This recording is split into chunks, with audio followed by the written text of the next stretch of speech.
Republican and Democratic presidents alike, from Harry Truman to George Bush, stood for freedom and stood for certain propositions that would make America strong and healthy and grow the middle class and shrink poverty and stand against communism. And after 1989, President Bush said, and it was a phrase that I often use myself, that we needed a new world order. You were both in Skull and Bones, the secret society. It's so secret we can't talk about it. What does that mean for America? The conspiracy theorists are going to go I'm on. sure they are. I don't know. I haven't seen the web. Number 322? First of all, he's not the nominee. And, look, I look forward... Are you prepared to lose? No, I'm not going to lose. You both were members of Skull and Bones, a secret society at Yale. What does that tell us? Not much, because it's a secret. We have before us the opportunity to forge for ourselves and for future generations a new world order, a world where the rule of law, not the law of the jungle, governs the conduct of nations. When we are successful, and we will be, we have a real chance at this new world order, an order in which a credible United Nations can use its peacekeeping role to fulfill the promise and vision of the UN's founders.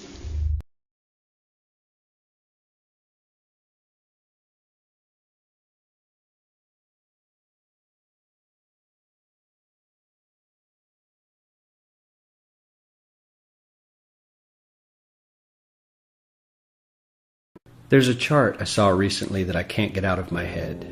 A Harvard business professor and economist asked more than 5,000 Americans how they thought wealth was distributed in the United States. This is what they said they thought it was. Dividing the country into 5 rough groups of the top, bottom, and middle 3 20% groups, they asked people how they thought the wealth in this country was divided. Then he asked them what they thought was the ideal distribution. And 92%, that's at least 9 out of 10 of them, said it should be more like this. In other words, more equitable than they think it is. Now that fact is telling, admittedly, the notion that most Americans know that the system is already skewed unfairly. But what's most interesting to me is the reality compared to our perception. The ideal is as far removed from our perception of reality as the actual distribution is from what we think exists in this country. So ignore the ideal for a moment. Here's what we think it is again. And here is the actual distribution. Shockingly skewed. Not only do the bottom 20% and the next 20%, the bottom 40% of Americans barely have any of the wealth. I mean, it's hard to even see them on the chart. But the top 1% has more of the country's wealth than 9 out of 10 Americans believe the entire top 20% should have.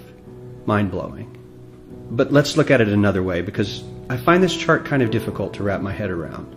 Instead, let's reduce the 311 million Americans to just a representative 100 people. Make it simple. Here they are: teachers, coaches, firefighters, construction workers, engineers, doctors, lawyers, some investment bankers, a CEO, maybe a celebrity or two. Now let's line them up according to their wealth. Poorest people on the left, wealthiest on the right, just a steady row of folks based on their net worth. We'll color code them like we did before based on which 20% quintile they fall into. Now let's reduce the total wealth of the United States, which was roughly $54 trillion in 2009, to this symbolic pile of cash. And let's distribute it among our 100 Americans. Well, here's socialism, all the wealth of the country distributed equally. We all know that won't work. We need to encourage people to work and work hard to achieve that good old American dream and keep our country moving forward. So, here's that ideal we asked everyone about. Something like this curve. This isn't too bad. We've got some incentive, as the wealthiest folks are now about 10 to 20 times better off than the poorest Americans. But hey, even the poor folks aren't actually poor, since the poverty line has stayed almost entirely off the chart. We have a super healthy middle class with a smooth transition into wealth. And yes, Republicans and Democrats alike chose this curve. 9 out of 10 people, 92%, said this was a nice, ideal distribution of America's wealth. But let's move on. This is what people think America's wealth distribution actually looks like. Not as equitable, clearly, but for me, even this still looks pretty great. Yes, the poorest 20 to 30% are starting to suffer quite a lot compared to the ideal, and the middle class is certainly struggling more than they were, while the rich and wealthy are making roughly 100 times that of the poorest Americans and about 10 times that of the still healthy middle class. Sadly, this isn't even close to the reality. Here is the actual distribution of wealth in America. The poorest Americans don't even register. They're down to pocket change, and the middle class is barely distinguishable from the poor. In fact, even the rich between the top 10 and 20 percentile are worse off. Only the top 10% are better off. And how much better off? So much better off that the top 2 to 5% are actually off the chart at this scale. And the top 1%, this guy, well, his stack of money stretches 10 times higher than we can show. Here's his stack of cash, restacked, all by itself. This is the top 1% we've been hearing so much about. So much green in his pockets that I have to give him a whole new column of his own, because he won't fit on my chart. 1% of America has 40% of all the nation's wealth. The bottom 80%, 8 out of every 10 people, or 80 out of these 100, only has 7% between them. And this has only gotten worse in the last 20 to 30 years. While the richest 1% take home almost a quarter of the national income today, in 1976 they took home only 9%, meaning their share of income has nearly tripled in the last 30 years. The top 1% own half the country's stocks, bonds, and mutual funds. The bottom 50% of Americans own only 0.5% of these investments, which means they aren't investing. They're just scraping by. I'm sure many of these wealthy people have worked very hard for their money, but do you really believe that the CEO is working 380 times harder than his average employee? Not his lowest paid employee, not the janitor, but the average earner in his company. The average worker needs to work more than a month to earn what the CEO makes in 1 hour. We certainly don't have to go all the way to socialism to find something that is fair for hardworking Americans. We don't even have to achieve what most of us consider might be ideal. All we need to do is wake up and realize that the reality in this country is not at all what we think it is.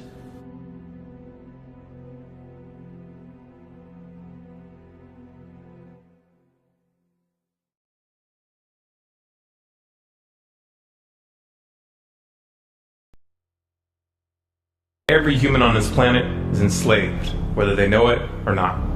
This is not the crude and primitive slavery of ancient times. It does not rely on whips and shackles to keep the oppressed in their place. These tools have been rendered obsolete by much more sophisticated methods. That most of the enslaved are unaware of their condition and would in fact argue fiercely that they are free is a testament to the effectiveness of these invisible chains. You've heard the expression, money makes the world go round. There's truth in that. Money is the prime motive for human labor in modern civilization. If you want food, shelter, and clothing, you must have money. And unless you're part of that tiny minority that has more money than they could ever spend in their lifetime, then you must work, beg, or steal for that money. That's why you get up in the morning and go to work, even if you hate your job. And that's why the specter of unemployment is more terrifying for most people than the prospect of spending 50 years of their life performing menial tasks within the confines of a fluorescent-lit cubicle. Of course, in Western countries, some are fortunate enough to have pulled away from the brink and do not live in fear that their basic needs will be met, at least for now. And yet they keep spinning the hamster wheel. Why is that? Could it be because money and the bling that it buys have become symbols of status and prestige? Money offers an illusory form of social validation, but even those who are not caught up in distinguishing themselves by how much they accumulate still must acknowledge the social stigma that comes with poverty. The combination of these primal motivators, the need for food, shelter, clothing, and social validation, is a very powerful force. It's enough to drive humans to engage in all forms of activity, even to the point of harming themselves or others in the process. The accumulation of money is therefore an accumulation of social and psychological power, and those who control the creation of money control this power at its source. So who controls the creation of money? Well, in the case of the US dollar, it's not the government. This shouldn't be an earth-shattering revelation. The fact that the Federal Reserve is a private institution owned by a cartel of the world's most powerful banks is quickly becoming common knowledge. Even the mainstream media doesn't deny it at this point. However, the full extent of what this means is only clear when you understand how the banking system really works. And unfortunately, this isn't something we're taught in school. Once you have it explained to you in simple terms, you'll understand why. Every dollar in circulation is loaned into existence by a bank. The process begins with the Federal Reserve when they loan out money to the US government and to other entities. You've probably heard this talked about before, especially in regards to the interest rate on those loans, which the Federal Reserve raises and lowers depending on economic conditions. But what's never talked about in the mainstream is the fact that the Fed isn't actually loaning out money that they have. They are merely typing those dollars into existence on a computer. You may be inclined to believe that this money is based on some physical backing like gold, but you would be mistaken. The Federal Reserve hasn't owned any gold since the 1930s. The Federal Reserve does not own any gold at all. We have not owned gold since 1934. So we have not engaged in any gold swaps. When the Federal Reserve loans money to the U.S. government gives the Federal Reserve government bonds in exchange. These bonds are simply written promises to pay back the money that was loaned to them with interest through taxation. So to be clear here, the government is taking out a loan from a bank that is creating that money out of thin air, and they're expecting you, the taxpayer, to cover that loan. The absurdity of this arrangement is even more obvious when you realize that up until 1913, the US government created its own money and had no need for a bank to play the part of a middleman. That new money loaned out by the Federal Reserve enters circulation through the banks, accumulates in the banks, and in the end the banks end up holding all the cards. Not necessarily for the reasons you may imagine. Contrary to popular belief, the majority of money in circulation isn't actually created by the Federal Reserve, but rather by the ordinary banks that businesses and individuals use for their checking, savings, and mortgages. How is this possible? Well, like the Federal Reserve, ordinary banks are allowed to loan out money that they don't have. There are, of course, restrictions. Banks are only allowed to loan out 10 times the amount of money that they actually have. So if Wells Fargo has $1,000, they can loan you $10,000, and they expect you to pay back that $10,000 plus interest. This is called fractional reserve banking. 75% of all money in circulation is created in this manner. Now, as bad as this may seem, this is really only the tip of the iceberg. Most banks structure payment plans so that for many years, you're paying almost nothing but interest, and only start paying down the principal gradually. The result of this strategy is that in most cases, you pay far more in interest when you purchase a house than the house itself is worth. So here's the real question. If all money is created through loans, where does the money come from to pay for the interest? Let's say we reset the system to zero, loan $1,000 into existence, and charge 7% interest. We now have a total of $1,000 in the system, but we owe $1,000 plus interest, and that's more. The interest ensures that there's always more debt than money in circulation, because the money to pay the interest doesn't exist. Never has, never will. This would be obvious if there was only one loan being issued to one person in this manner, but when performed on a global scale, the reality is hidden, and is transformed into a game of musical chairs where the person ending up without a seat faces bankruptcy and financial ruin. Because every dollar in existence is tied to a debt, this creates an unseen force that draws those dollars back to the banks, kind of like gravity attracts a physical object to Earth. The catch here is that it's the labor of the people that moves that money. Every hour that you work to pay back a loan or to keep the government from throwing you in jail over income taxes is an hour worked for the banks. The total receipts from personal income taxes just barely covers the interest on the national debt. And even the principal for that debt all ends up back in the hands of the banks. And remember, that bank created that money out of nothing. Once you understand that the money that banks loan out isn't actually an asset, but is in fact a piece of legal fiction, it should be clear that you're working for these banks for free. This is a cleverly disguised form of slavery. If you manage to pay your monthly payments, then you are a successful slave, and you are allowed to keep the material comforts that come with that status. But if for some reason you fail to make those monthly payments, then the bank or the IRS comes to take your house, your car, and anything else you have of value. And if somehow, even with this enormous financial advantage, the banks still get themselves into trouble, you, the taxpayer, will be forced to bail them out. No matter what, the banks win. To say the game is rigged is an understatement. You might be inclined to think that if you live outside the United States and you don't use dollars, then this situation has no bearing on your life. But you would be wrong. The dollar is both the world reserve currency and the only currency in which oil is sold on global markets. This is often referred to as the petrodollar status. This means that wherever you live, whether your country is an oil exporter or an oil importer, you are affected. If your country is an oil importer, then you are affected by the fact that in order to keep your country running, you have to acquire dollars. To acquire those dollars, you have to send goods and services to the United States or to someone else who did. Likewise, if your country is an oil exporter, you are affected by the fact that you send your oil to the U.S. in exchange for this debt-based money. You are exchanging something of real and tangible value for digits on a screen. And if for some reason the leadership of your country grows tired of this arrangement and tries to pull off the dollar, you'll quickly find the United States military at your doorstep ready to open up a can of democracy on you. Iraq learned this the hard way when they switched their oil sales to euros in 2000, and Libya when they tried to organize a gold-based currency for Africa. Debt-based money is a masterpiece of social engineering, the ultimate tool of the ruling elite. Yet in reality, the whole thing is nothing more than a construct of belief. Our chains are the chains of the mind, and the path to freedom must also begin in the mind. If we want a better future for our children and grandchildren, then we must work right now to reach a critical mass of awakening. Why did the United States attack Libya, Iraq, Afghanistan, and Yemen? Why are U.S. operatives helping to destabilize Syria? And why is the United States government so intent on taking down Iran, in spite of the fact that Iran has not attacked any country since 1798? And what's next?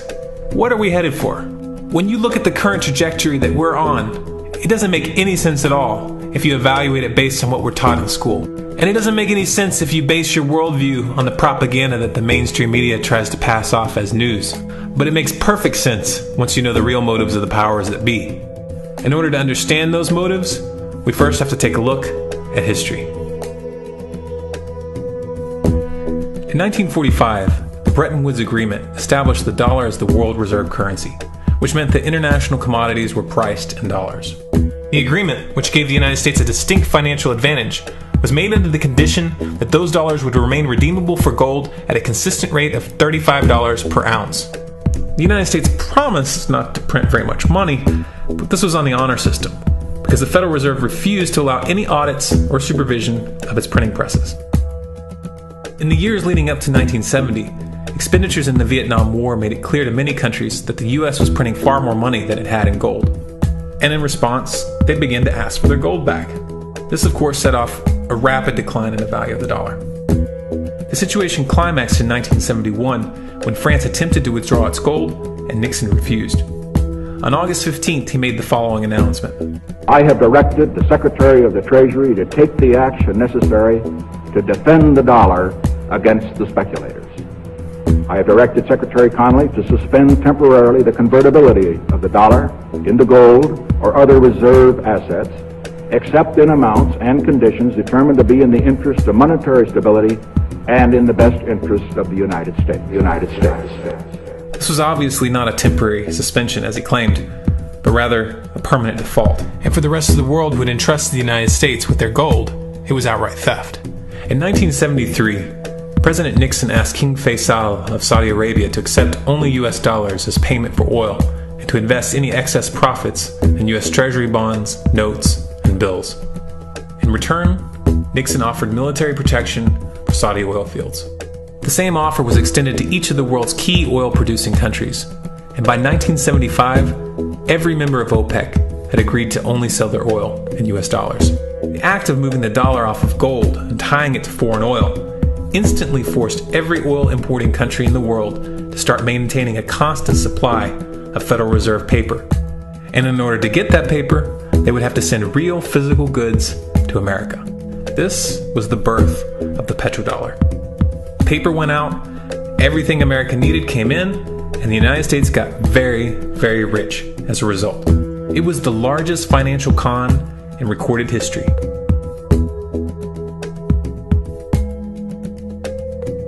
The arms race of the Cold War was a game of poker. Military expenditures were the chips, and the U.S. had an endless supply of chips. With the petrodollar under its belt, it was able to raise the stakes higher and higher, outspending every other country on the planet, until eventually U.S. military expenditures surpassed that of all other nations in the world combined. The Soviet Union never had a chance. The collapse of the communist bloc in 1991 removed the last counterbalance to American military might. The United States was now an undisputed superpower with no rival. Many hoped that this would mark the beginning of a new era of peace and stability. Unfortunately, there were those in high places who had other ideas. Within that same year, the U.S. invaded Iraq in the First Gulf War. And after crushing the Iraqi military and destroying their infrastructure, including water purification plants and hospitals, crippling sanctions were imposed which prevented that infrastructure from being rebuilt. These sanctions, which were initiated by Bush Sr. and sustained throughout the entire Clinton administration, lasted for over a decade and were estimated to have killed over 500,000 children. The Clinton administration was fully aware of these figures. We have heard that 500,000 children have died. I mean, that's more children than died in Hiroshima. And, you know, is the price worth it? I think this is a very hard choice, but we think the price is worth it. Miss Albright, what exactly was it that was worth killing 500,000 kids for? In November of 2000, Iraq began selling its oil exclusively in euros. This was a direct attack on the dollar and on U.S. financial dominance, and it wasn't going to be tolerated.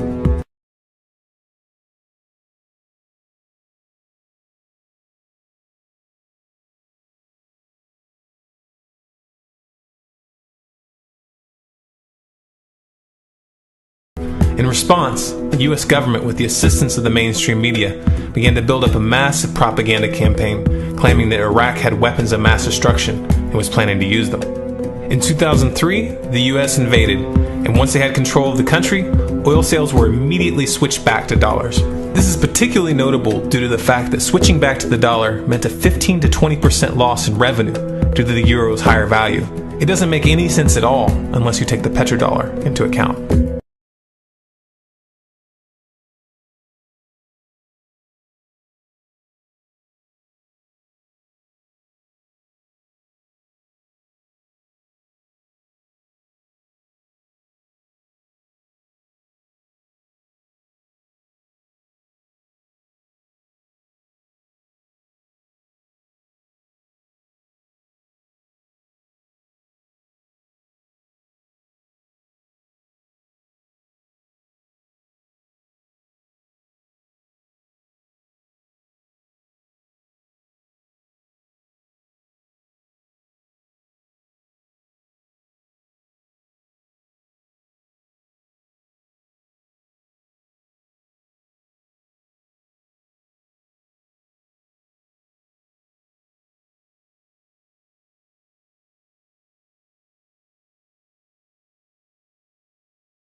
To preserve our independence, we must not let our rulers load us with perpetual debt. We must make our choice between economy and liberty or profusion and servitude. Wow. I place economy among the first and most important of Republican virtues, and public debt is the greatest of the dangers to be feared. It is incumbent on every generation to pay its own debts as it goes. We must have a central bank to secure this country's finances. If the American people ever allow private banks to control the issue of their money, first by inflation and then by deflation, the banks and corporations that will grow up around them will deprive the people of their property until their children will wake up homeless on the very continent their fathers conquered. For we are opposed around the world by a monolithic and ruthless conspiracy that relies primarily on covert means for expanding its sphere of influence. What's happening? Where am I? I believe perhaps you understand now, pal, but you are afraid. free. JFK. Hartman, what does this have to do with my house and my dog? Oh, okay, that's enough. I want to go home now. This is the last president to stand up to the Fed. You must see. On June 4, 1963, President Kennedy signed Executive Order 11110. This executive order empowered the U.S. Treasury to issue real money without the Fed. It would have worked. Kennedy's plan to dismantle the Federal Reserve machine had begun. 6 months later, John F. Kennedy went to Dallas and never returned. No way. No way they could do that. The new president, Lyndon Johnson, threw out Kennedy's order. And since JFK, no president has dared confront the secret powers behind the Federal Reserve. They consolidate bigger and bigger banks, print more and more money, accountable to no one, decimating our nation's wealth for the benefit of a few. Why? Why do this?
But anyway, I've had people calling me saying they go out to their mailbox and they find a little red dot or a little blue dot on their mailbox, and they wonder what the little red dot and blue dot is. Well, it's marking your mailbox by the government, so when foreign troops come in here on us after martial law, if you have a red dot on your mailbox, they take you out immediately and shoot you right in the head. But if you have a blue dot, they take you to the FEMA camps being built by Halliburton right now to house 50 million Americans. They're building enough concentration camps in America by Halliburton that Cheney's getting rich off of, Vice President Cheney's getting rich off of, to put those with the blue dot on your mailbox in those concentration camps. Now, if you go out and you find a pink dot on your mailbox, that means that they believe you'll be a good slave and you're going to go along with the program and serve our international Antichrist masters. So watch for that dot.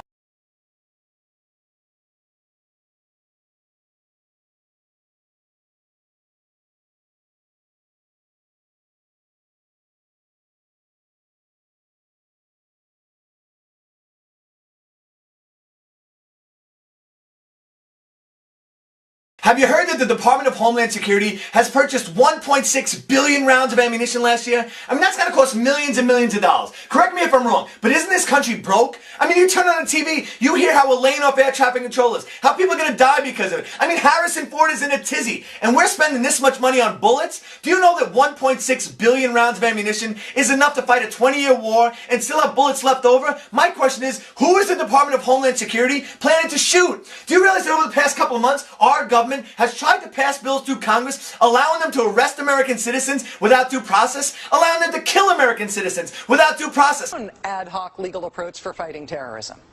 President Obama today proposed something new, something called prolonged detention. Doesn't sound that bad, right? Prolonged detention. Did you ever see the movie Minority Report? It was based on a Philip K. Dick short story. Came out in 2002. It starred Tom Cruise, remember? He played a police officer in something called the Department of Pre-Crime. Pre-crime is where people are arrested and incarcerated to prevent crimes that they have not yet committed. Mr. Marks, by mandate of the District of Columbia Pre-Crime Division, I'm placing you under arrest for the future murder of Sarah Marks and Donald Dumanos. Take place today, April 22nd, at 0800 hours, 4 minutes. No, I didn't do anything. You didn't do anything, but you're gonna. Future murder. Creepy, right? Putting somebody in jail not for what they've done, but for what you're very sure they're going to do? There may be a number of people who cannot be prosecuted for past crimes. In some cases because evidence may be tainted, but who nonetheless pose a threat to the security of the United States. We're not prosecuting them for past crimes, but we need to keep them in prison because of our expectation of their future crimes. Al-Qaeda terrorists and their affiliates are at war with the United States, and those that we capture, like other prisoners of war, must be prevented from attacking us again. Prevented. We will incarcerate people preventively. Preventive incarceration. Indefinite detention without trial. That's what this is. That's what President Obama proposed today, if you strip away the euphemisms. One civil liberties advocate told the New York Times today, quote, "We've known this was on the horizon for many years, but we were able to hold it off with George Bush. The idea that we might find ourselves fighting with the Obama administration over these powers is really stunning." And it is stunning. And it's got the 5 regions for the FEMA camps, and it talks about barricades and barbed wire and armed guards, and it says that they've built the camps and that now they need to get ready to staff them, and that they need to be ready within a 72-hour period. And so I want to challenge everybody to call their friends and their families now and realize that the new economy is to put tens of millions of people, we already have the biggest prison population in the world, in this archipelago, this giant chain of facilities all over the country. The following video details the contents of a Department of Defense document entitled Internment and Resettlement Operations, also known as FM 3-39.40. The document is 325 pages long and it is signed by Joyce E. Morrow, Administrative Assistant to the Secretary of the Army. It was created in 2010, however, has just been recently leaked to the public via the internet and can now be downloaded from multiple sources. In the description below, you'll find a download link for the document. I strongly encourage you to download it yourself and to verify everything that's being said here. The document outlines military procedures for internment and resettlement of civilians, and it describes the layout and the administration of these internment camps. It clearly states on page 38 that it applies within U.S. territory, and it specifically addresses the detainment of U.S. citizens, as is indicated by the identification procedures for new prisoners on page 146, which states that social security numbers are to be recorded alongside their photograph and fingerprints. Included in the list of organizations which may be involved in these internment operations are the Department of Homeland Security, FEMA, the Department of Defense, and the United Nations. On page 56, the document outlines the responsibilities of psychological operations officers within the camps, among which it states that a PSYOP officer develops and executes indoctrination programs to reduce or remove antagonistic attitudes and identifies political activists. On page 281, the document goes into more detail regarding the role of psychological operations within the camps, specifically in regards to pacifying the population and ensuring cooperation. On page 238, it gives the conditions for the use of deadly force in such camps. Among the justifications for lethal force, it includes to terminate an active escape attempt. That point right there should make it clear that these camps are not benevolent disaster relief type facilities. On page 244, the document calls for the use of snipers during riots to, quote, scan a crowd and identify agitators and riot leaders for apprehension and fire lethal rounds if warranted.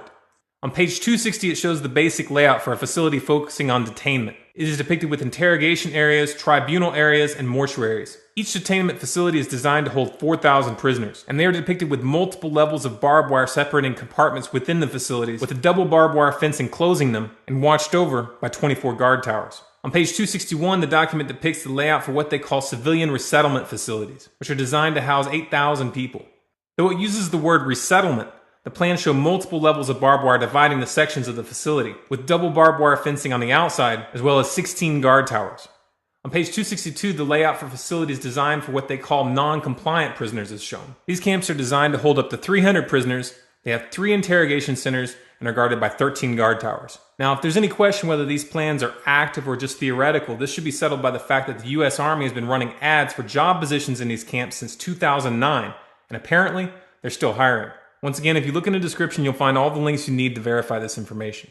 It's important to note here that this document was created in 2010, which was under the Obama administration, and it predates the NDAA of 2012, which authorized military detainment of U.S. citizens. This clearly shows a long-term agenda at work.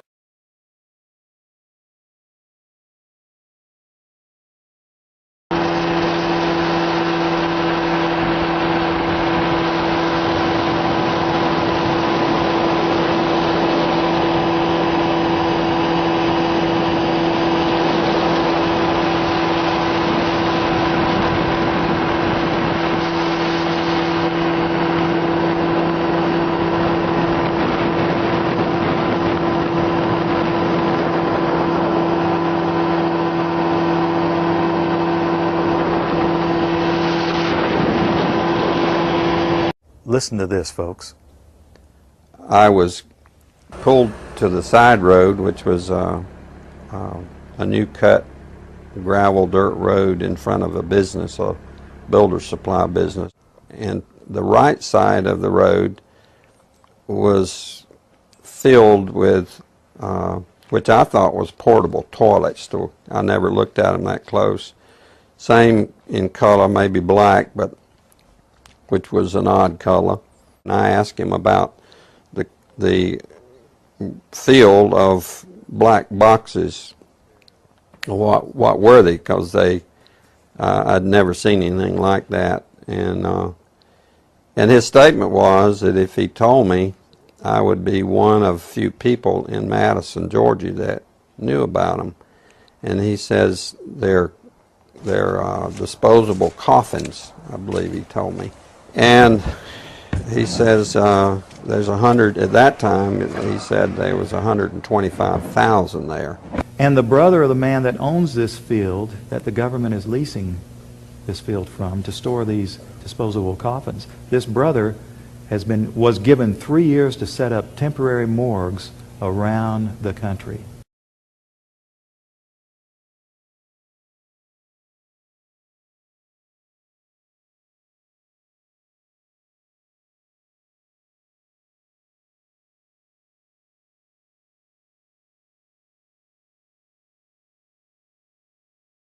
We now have a policy, as exemplified by the FBI brochure from the on counterterrorism, which says people who are defenders of the U.S. Constitution against federal government and the UN, and make numerous references to the U.S. Constitution, should be monitored as potentially murderous and fanatical terrorists.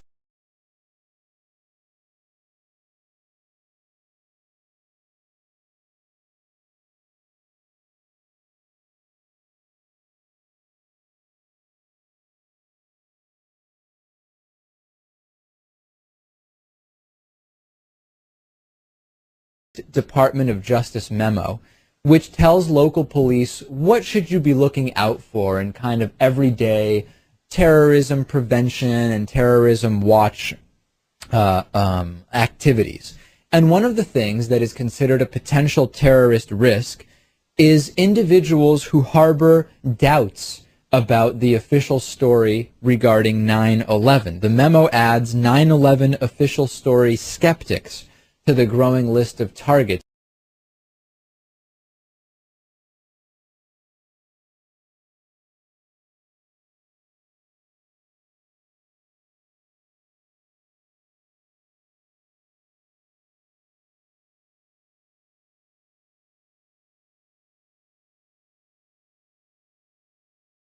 If you go outside the city of Atlanta, go east about 60 or 70 miles to the town of Elberton, and then go north on Highway 77 about 10 miles, you'll find off to the right what's called the Georgia Guidestones.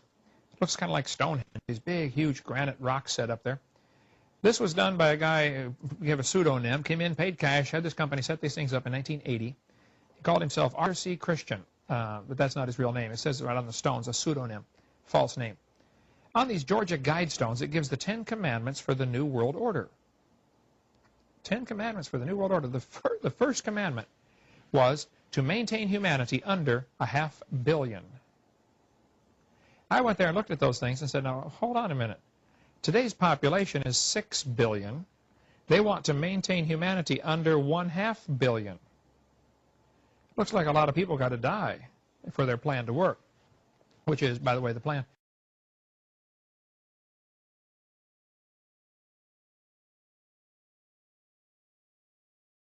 Jacques Cousteau said we'd have to eliminate 350,000 people a day.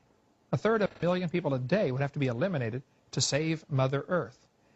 Bill Clinton said we need to reduce the population of the Earth to 1 billion. There are a lot of folks who would like to reduce the population of the Earth.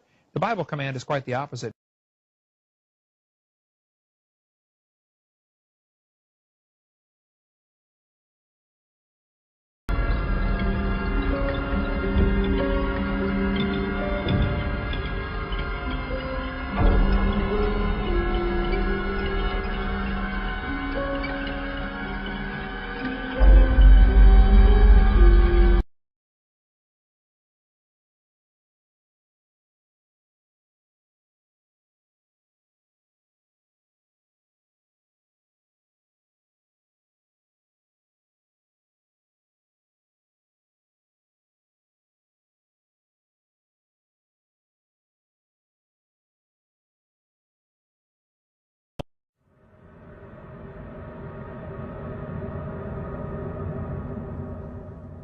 My friends, the information that you are about to witness from all of my years of research is the most important.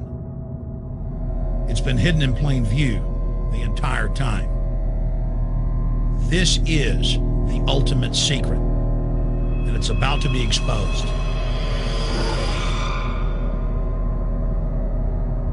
I have hundreds of government documents, textbooks, white papers, where for over 80 years, the elite of the Western world have talked about adulterating food and water to sicken and sterilize the population for the purpose of eugenics. It's all covered in the book Eco Science, written by the White House science czar John P. Holdren, where they talk about a planetary police state to carry out the forced sterilization. They also talk about covert systems in the water and food to sterilize the population. Now, this was written decades ago, before he was White House science czar. Now, suddenly, the stuff in this book is all over the news. They're selling it to the public as if it's a good thing. You see here before you what an average person would buy when they went shopping at the store. Not everything here is bad for you, but much of it has compounds and artificial chemicals that have been added that are extremely toxic and bad for your health. And they have known this the entire time, and they have approved them for use. Let's start with aspartame.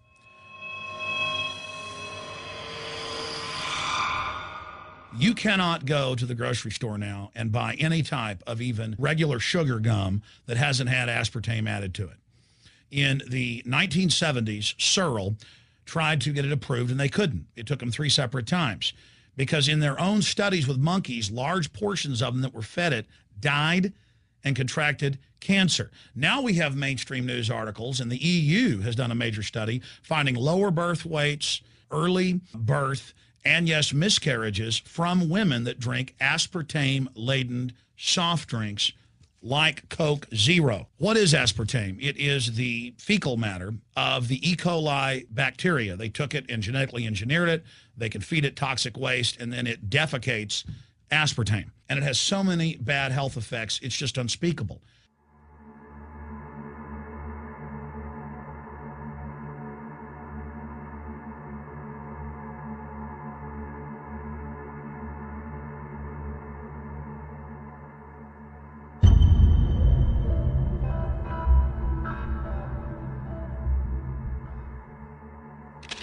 This is being done by design. It's also very, very addictive. But let's just go ahead and move away from aspartame and talk about McDonald's and chicken McNuggets. Now, I remember a decade ago or so reading health advisories claiming that a form of plastic that's used in silly putty, basically a type of silicone, was in the chicken McNuggets, but also in many other TV dinners and other foods.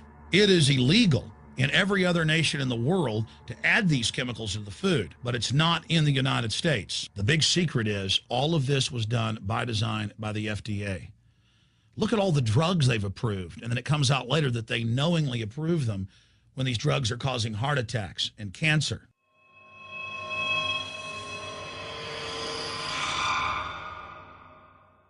In the Nuremberg trials, it came out that the Nazis were adding sodium fluoride to the water supply in the labor camps and death camps to make the population more docile and controllable. There had been hundreds of university studies before Hitler even came to power. This is a form of forced medication. They admit that 1 part per million of sodium fluoride more than doubles the chance of bone cancer in boys and men. As the public became educated in the last few decades, the government and industry's response was to not just put it in water, but to start adding it to thousands of products like children's water that's mixed with their formula or with their cereal. They started adding as much as 900 parts per million in things like powdered eggs. It causes reductions in IQ. It increases sterility or lack of fertility. And it's being added to so many of the daily staples that we consume. We'll get back to food additives in a moment. But first, I wanted to look at genetically modified organisms.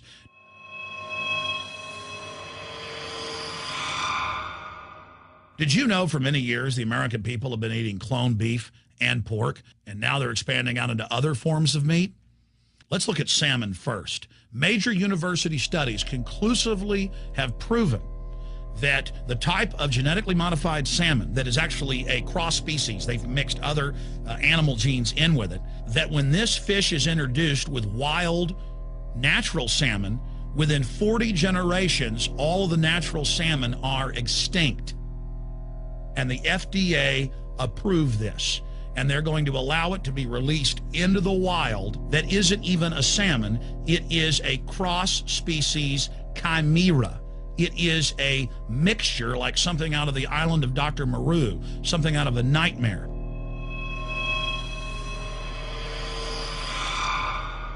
More than 85% of the corn now consumed in the United States, and it's also starting to trend that way in Europe and Canada, is genetically engineered. It grows its own pesticide within the corn kernels so that insects won't eat it. If the insects can't eat this and live, what do you think is going to happen when lab rats or humans eat it? We have literally hundreds of studies showing that not just Monsanto's, but other major GMO companies' corn, that's the majority of corn we're now eating today in the United States, has been linked to organ failure in lab animals. The studies also show massive increases in sterility in rats and guinea pigs that are fed not just GMO corn, but GMO cotton seeds. Studies in India, Germany, and the United States have conclusively shown that when they feed the cotton seeds left over from the cotton crop from these genetically modified varieties, that the cows are having miscarriages, they are having low birth weights, or in many cases, they're simply dying. And what is in most processed foods? Genetically modified cottonseed oil. Major studies are also showing that genetically engineered crops are killing honeybees and monarch butterflies. But they don't stop there. Now they claim they're coming out with a genetically engineered mosquito that's malaria-proof that they're going to release into the open biosphere. The very genetic code of the planet is being butchered in a hostile corporate takeover. Many years ago, an executive from Monsanto was quoted in National Geographic as saying that that is their program, that they want to basically have their crops and their organisms take over the entire biosphere of this planet. And the major genetic engineer companies have focused mainly on 8 major food crops. Now they're expanding out into hundreds and hundreds and hundreds of other plants, literally changing the genetic code of the planet. This is a genetic dictatorship. This is genetic vandalism. And that's why the Rockefellers, the United Nations, and others have built these giant armored seed vaults all over the world, not just at the Arctic Circle. And they admit they're doing it in case all of this gets out of hand, that they'll have a type of Noah's Ark. So all these fake environmental groups, they never complain about this. They never talk about true environmental degradation. They want to put a tax on carbon dioxide that humans exhale, that plants respirate from and carry out photosynthesis with, as a way to shut down industrial society and control every facet of our lives. That's the big secret. This is a population reduction program. It is an epidemic. The sperm count has dropped in the Western world exponentially. Even the government has been predicting within another generation, almost everyone is going to be sterile. This is the globalist religion. This is their philosophy.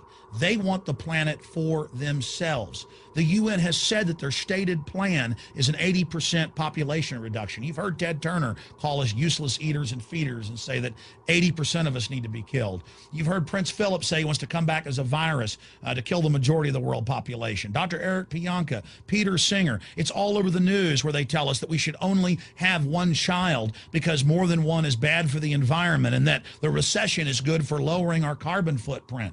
This is the big secret. We live in a scientific dictatorship, and the United States and England are the epicenter of this, and it's expanding worldwide. Remember all the secret testing, all the secret sterilization that went on in the United States and Europe. Remember what Hitler did. He learned all of that from the eugenicist and the Rockefeller family in the United States. This is a culture of death being pushed on you and your family. And even if you think the world is overpopulated, you need to understand that you're being targeted by this as well. Targeted by design. Recombinant bovine growth hormone in your milk, making 8-year-old girls go into puberty when they should be going into puberty at 12 or 13. Silicone in chicken McNuggets and hundreds of other processed foods. Aspartame, that is the feces of genetically engineered bacteria that has incredible health problems that have been proven. Think for yourself. It goes on and on. ABC News, this goes back 4 years ago. Viral meat spray, advancing food safety. They spray a live virus on the meat to supposedly kill the bacteria. This is a live vaccine they spray on most of the meat you're consuming that you're buying from the store. It gets even worse. The petroleum distillates, or toxic waste that's left over from petroleum refineries that refine oil into gasoline, they take these tens of millions of pounds of toxic waste that's left over, the fluoride, the mercury, the lead, and they dump it on crops as supposed fertilizer. And what do crops like tomatoes and corn and potatoes do? They pull in all of those toxins out of the ground. In fact, scientists for many years have used plants to actually detoxify areas that have been contaminated. And those plants are pulling all of this up, and then you are eating it. That's why the Washington Post reported in January of 2008 that a major study found that nearly a third of the 55 popular brand name foods and beverage products were filled with mercury. Despite the fact that the people of Europe for over 20 years have fought off all the genetically modified wheat and corn and other crops being planted in their nation, now the EU is buckled and is accepting it. The United States is literally a testing ground for all of this. It's just automatically approved. And the people that work for these corporations, they're compartmentalized. They don't know what's going on. The people that work at these stores, they have no idea what's happening. This is affecting all of us. This is hurting everyone. Many different forms of cancer are growing by thousands of percentage points. Diabetes, all these different diseases. And in major studies, it's all been linked to the toxic additives that are in our food, our water. And I haven't even had time to get into MSG. I mean, I've interviewed brain surgeons, neurologists, scientists. I mean, it just devastates the brain. It's an excitotoxin. It destroys the liver, and it is in tens of thousands of products. We can say no. We can stand up. But if you've got a neighbor giving fluoride water to their baby, please go over and warn them. If you got a neighbor that's sitting there eating MSG-filled chips, one after the other, warn them. You've got a responsibility. If you know people that are feeding processed foods filled with GMO, warn them. And for God's sakes, don't give it to your own children. If you want to kill yourself, that's your own business. But don't hurt your children. Don't do this, ladies and gentlemen. There's been a bit of an uproar this past week due to Obama's signing of a recent bill that has become affectionately labeled the Monsanto Protection Act, or H.R. 933. So much so that it's led Senator Barbara Mikulski to publicly apologize for letting the provisions slip through. However, this is really only a small part of a much bigger pattern of corruption and collusion between Monsanto and the U.S. government. Senator Roy Blunt, a Republican from Missouri, who crafted the wording for H.R. 933, has been accused by Senator John Tester of having collaborated directly with Monsanto in the creation of the provision. This shouldn't be surprising considering that Monsanto is one of Blunt's top campaign contributors. Blunt also accepts contributions from the Crawford Group, a registered lobbyist for Monsanto. Now, the controversy in this bill is tied to Section 735, which is of course written in such a jumble of incomprehensible legalese that it's highly difficult to interpret. It's designed to make the eyes glaze over without registering that anything of significance has been stated. This is facilitated using a common legislative technique of referring to sections of a separate law, so that you have to go read the unintelligible fine print in that second document in order to understand what's actually being said. That second law in this case is the Plant Protection Act. In the description of this video you'll find a link to both documents. Now, what Section 735 of H.R. 933 states is that if a plant is determined to be a biological pest and is therefore brought under regulation and restrictions which prevent it from being planted or transported within the U.S., the Secretary of Agriculture shall immediately grant a temporary permit or deregulation to any farmer, farm operator, or producer that requests it, regardless of what any other laws or courts may order. Now, the word genetically modified organism isn't mentioned here, and that's part of the skillful way that this was designed to slip through. Only someone who knows that by default genetically modified organisms are considered biological pests until they've been approved by the Department of Agriculture, and that they are reclassified as pests if shown unsafe, would understand the implications here.